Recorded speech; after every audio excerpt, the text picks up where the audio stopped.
combat capabilities of modern armies depend on a careful balance of many types of weapons: tanks, infantry, artillery, and attack helicopters.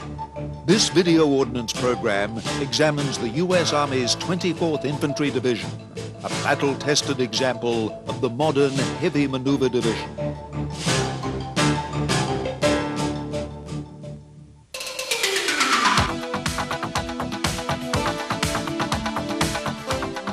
The basic combat formation of modern land armies is the division. Divisions contain all of the elements needed to wage land combat, including infantry, armor, artillery, and other supporting arms. Divisions are substantial in size, from 10,000 to 20,000 troops, nearly 500 armored vehicles, and 2,000 other vehicles. The divisions of today's U.S. Army can be categorized into two groups: the heavy maneuver division, such as armor and mechanized infantry divisions, and the light divisions, including light infantry, airborne, and air assault divisions. The heavy maneuver divisions are the largest and most powerful divisions on today's battlefield, combining a potent mixture of tanks, infantry, artillery, attack helicopters, and logistic support. Two types of heavy maneuver divisions exist: armor divisions and mechanized infantry divisions. The names of these divisions might suggest that they are substantially different in composition and equipment. But in fact, armor and mechanized infantry divisions today are very similar to one another. You'll find that all the heavy divisions, be they infantry or armor, pretty much are a mirror of each other, except for one difference of one battalion, one armor battalion. We'll have a mix of Bradley fighting vehicle infantry battalions and M1 tank battalions. That mix gives us a good balance for firepower, for movement, and for communications, command and control. With that, we'll have self-propelled artillery to back them up. A 155 millimeter plus a battery of MLRS, and the multiple launch rocket system that was so effective in Southwest Asia. There's a battery in each division. We also have an aviation brigade that includes one battalion of Apache helicopters, day-night, long-range precision weapons, and a battalion of general support aviation, Blackhawks and some Hueys. And we also include with that some of the small observation helicopters that are used to designate artillery, precision artillery fires, the OH-58 Delta.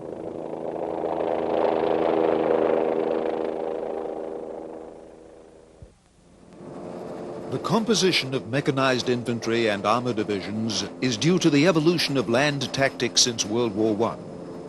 In the First World War, before the invention of the tank, most armies were based around infantry divisions. During the war, infantry divisions alone proved lacking when faced with new innovations in tactics and technology, especially new machine guns and artillery. Tanks were a technological solution to part of the problem. But a greater problem remained. How should modern combat arms, the tank, the infantry, the artillery, be organized to best perform on the battlefield? World War II saw considerable experimentation with new tactics, including units based mainly around tanks. By the end of the war, a consensus began to emerge called combined arms. The divisions which had proven most successful were a careful blend of infantry, armor, and artillery. Each had their strengths and weaknesses, but the strengths of one often overcame the weakness of the other.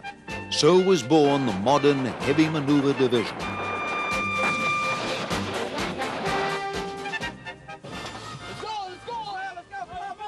The importance of the maneuver division today does not mean that other forms of combat have been ignored or abandoned. Take the case of infantry. Mechanized infantry is a heavy maneuver version of infantry. But more traditional forms of infantry still exist in the form of light infantry, airborne, and air assault divisions. Heavy maneuver divisions are well suited to high-intensity conflicts, such as in Europe or in the deserts of the Mideast, as was so clearly demonstrated during Operation Desert Storm. But light infantry has proven essential in low-intensity conflicts and guerrilla wars, unsuitable for heavy maneuver divisions, such as Korea, Vietnam, Grenada, and Panama. When you say mech infantry versus light infantry, you will have more guys on the ground in a light infantry unit than you will in a mech infantry unit when you talk about dismounts. And there is terrain where you've got to send the light infantry in, and there are situations where the light infantry can go in, where the maneuverability is not there with the tracked vehicles. You just can't do it. Swamps, the bogged down areas, you can't do it.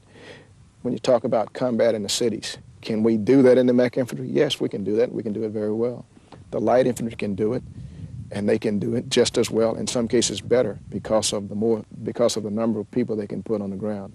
When you talk about restricted terrain, the mountains, in some cases the jungles, the swamps, the marshy areas, these guys can't go there. But the light infantry can get in there, and there are situations where we've got to put those people in. With our Army configured as it is today, we're prepared for any contingency. And there's a role for the light forces, there's a role for the airborne forces, there's a role for the mech forces. The maneuver divisions are so named for their tactical mobility. The heavy maneuver divisions substitute motor power for human endurance. When I was in a regular infantry unit in Vietnam and so on, I carried a map and would routinely plan on moving 1 to 2 kilometers per hour. In a mechanized or armored division, you carry a map sheet, and let me emphasize the plural of that, and you routinely plan to move 25 to 30 kilometers an hour, routinely.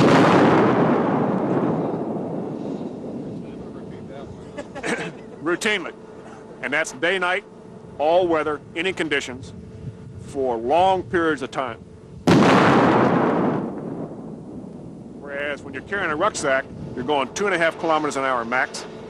And after about 3 or 4 days, if you don't have a chance to stop and rest and clean up and get some hot food, you're just about pushing the limit. An Army division is a complex organization built around many smaller combat formations. The smallest unit is a squad. Several squads make up a platoon. A tank platoon, for example, has 4 tanks. Several platoons form a company. Several companies form the basic maneuver element called a battalion. A tank battalion has over 55 tanks. Several battalions together form a brigade. A division is made up of several brigades. In this program, we will examine 4 types of combat units in a division and see what their roles are in the broader framework of modern land combat.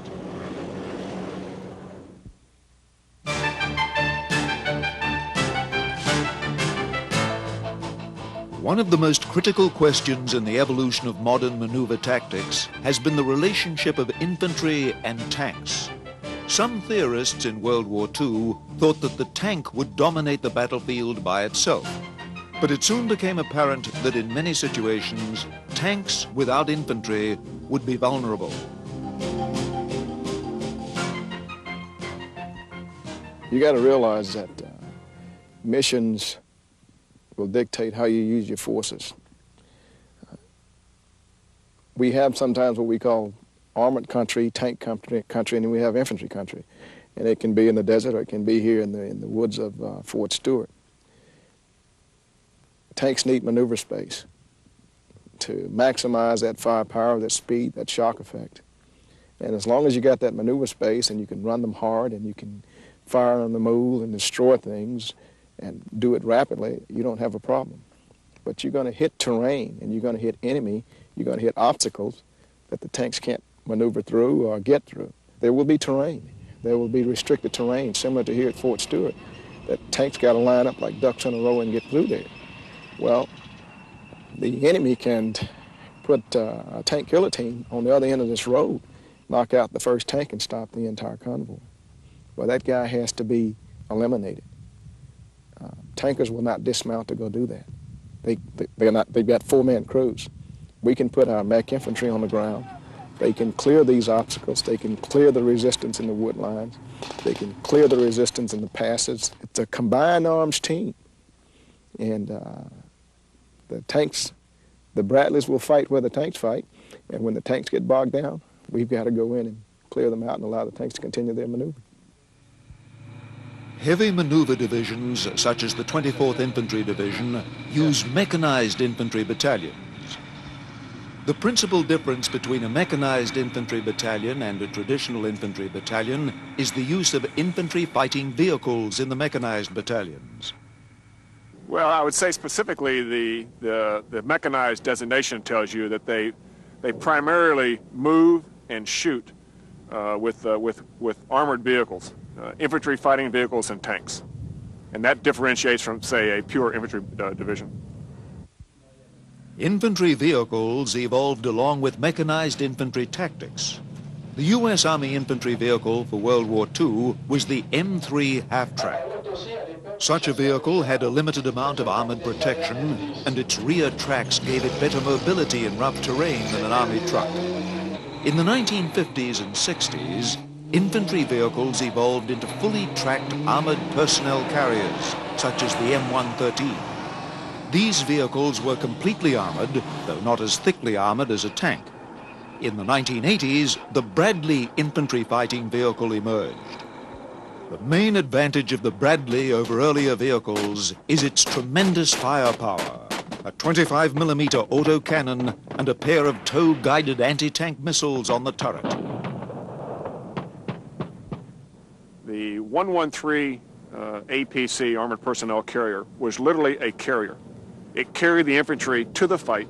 And at that point, they dismounted, got out, and fought as traditional infantrymen have done for centuries. The Bradley fighting vehicle gives you a whole new aspect, both in cross-country mobility, firepower, both range, lethality, and the fact it's a stabilized gun system. Day, night, cross-country, it can shoot on the move accurately. And then it gives you the enhanced communications of a vehicle-mounted radio, plus the protection. Right now, with the Bradley, it will take up to 23mm and survive well. For those reasons, the Bradley gives you those advantages that give you a great, what I call a great step up. Infantry vehicles expand the tactical options of the infantry commander.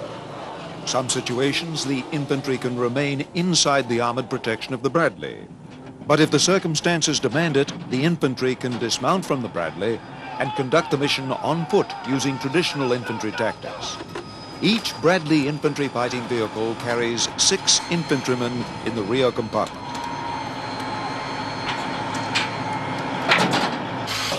Let's go! Let's go! Come on, move it! Right side down! Left side down!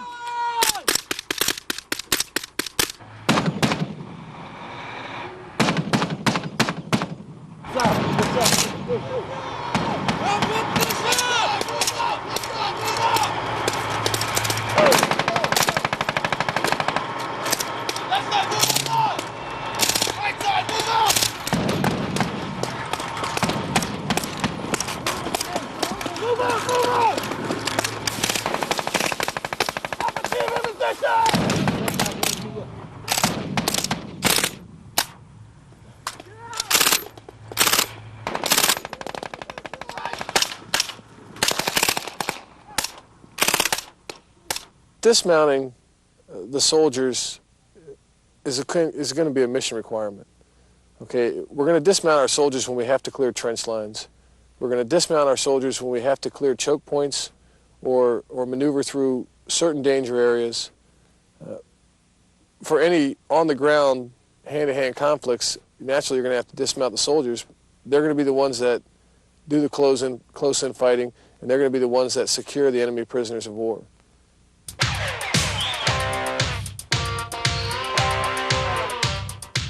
Tanks provide the shock force of modern land armies. They overwhelm an enemy with firepower and mobility, and they protect themselves with thick shields of armor. The U.S. Army's current main battle tank is the M1A1 Abrams. The M1A1 is a modernized version of the M1 Abrams, going from a 105mm main gun to a 120mm gun. The latest versions also incorporate important improvements, including added armor protection.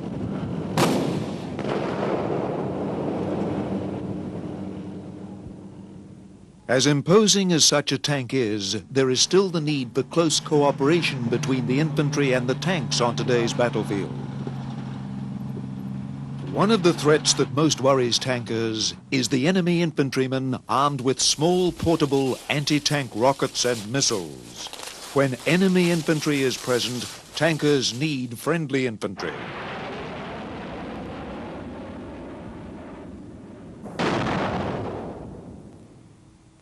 Tanks have blind sides. Tanks always will have blind sides to them. You can't defend 360 degrees from a tank. You can and also passively at night you can defend from a tank with thermal sights and then with guys up in the hatches. But you don't really have the crew members to run patrols.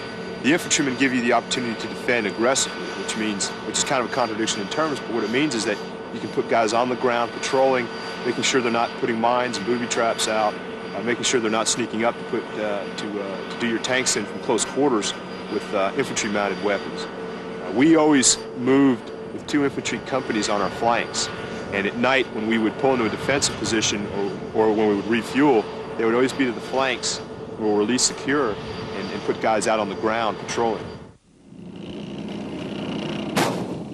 Tanks and infantry can be used side by side, but normally combined arms tactics mean using tank units and infantry units. For example, a company of mechanized infantry and a company of tanks operating on the same mission. When used in such a fashion, the situation will dictate the tactics. Because the tank is more thickly armored than the Bradley, the tanks often lead the attack.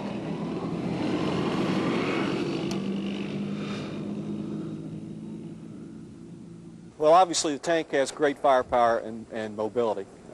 So from a shock effect, depending on the situation, you would want to, if the enemy situation is unknown, but likely that they have armor forces, probably want to lead with tanks and follow with mech infantry then to develop and to exploit the success of the tanks through the enemy lines.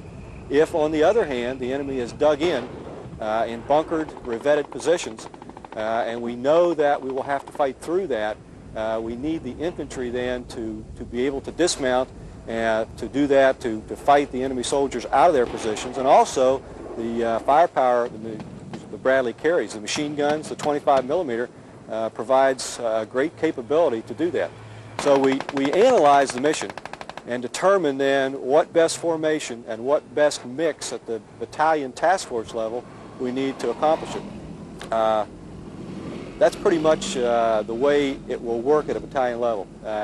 Mission dependent, terrain dependent to a great extent, and then put together the force to provide the flexibility and the firepower to do what needs to be done.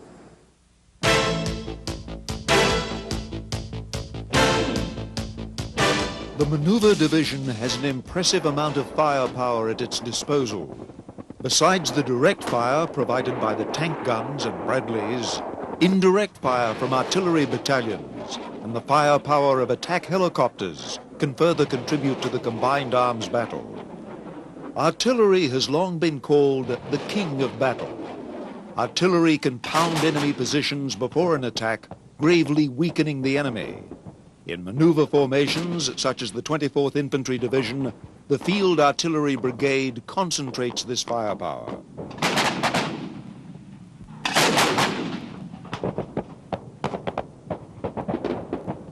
Our role is to provide indirect fire support for the maneuver forces. So that means we need to be up with them so that we can fire at targets that that may influence their scheme of maneuver. We need to, basically though, we need to destroy the other enemy's artillery, and we need to be pretty close to the, because of the range of our systems, we don't want to be too far back from maneuver forces. The divisional artillery weapons in maneuver formations are mounted on tracked vehicles to ensure that the artillery can move with the tanks and mechanized infantry. The backbone of the division's artillery is the M109 self-propelled 155mm howitzer. There are 2 battalions of these in the division, totaling 48 howitzers. These battalions can each deliver a ton of projectiles and high explosives in a single salvo. Adding to the punch of the howitzers is a battalion of MLRS artillery rocket launchers. A single one of its 12 rockets can devastate an area the size of a football field.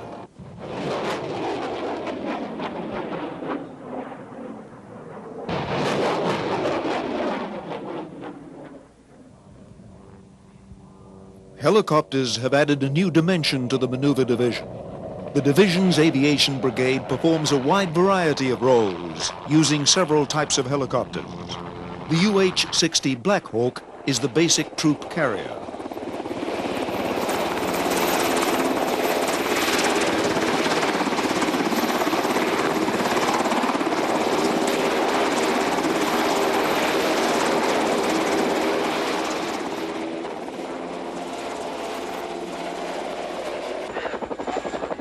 The CH-47 Chinook provides heavy lift capability and can even lift vehicles and light artillery. The AH-64 Apache serves with the division's attack helicopter battalion.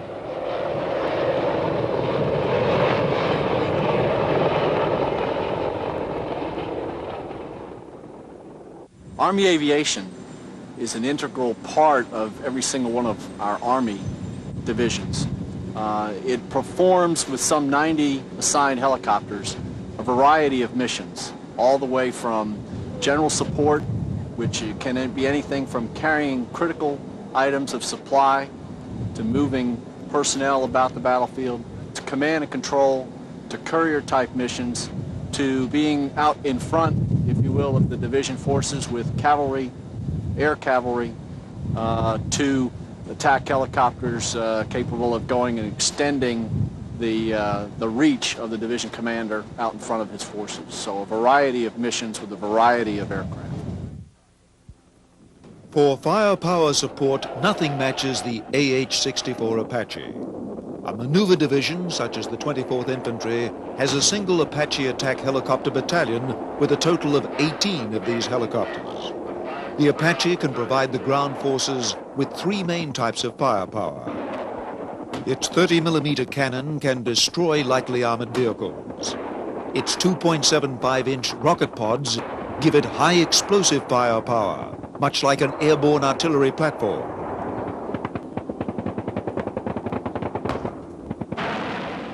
Its most lethal weapon is the Hellfire anti-tank missile. The Hellfire is laser-guided. It has a range in excess of 5 miles and can destroy any tank in existence. The Apaches can serve as the division commander's reaction force. Because of their great speed compared to ground vehicles, the Apaches can race to nearly any trouble spot and provide concentrated pinpoint firepower. If it's within artillery range, I think the commanding general would use artillery and his ground forces to take care of it. When it's out on the fringes of that capability, then he would use attack helicopters.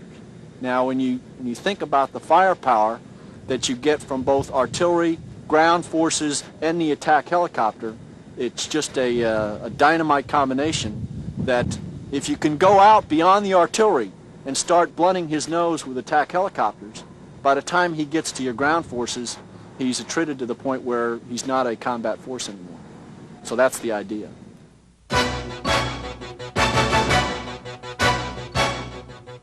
There is no better way to demonstrate the combat effectiveness of combined arms than to see how they perform in combat.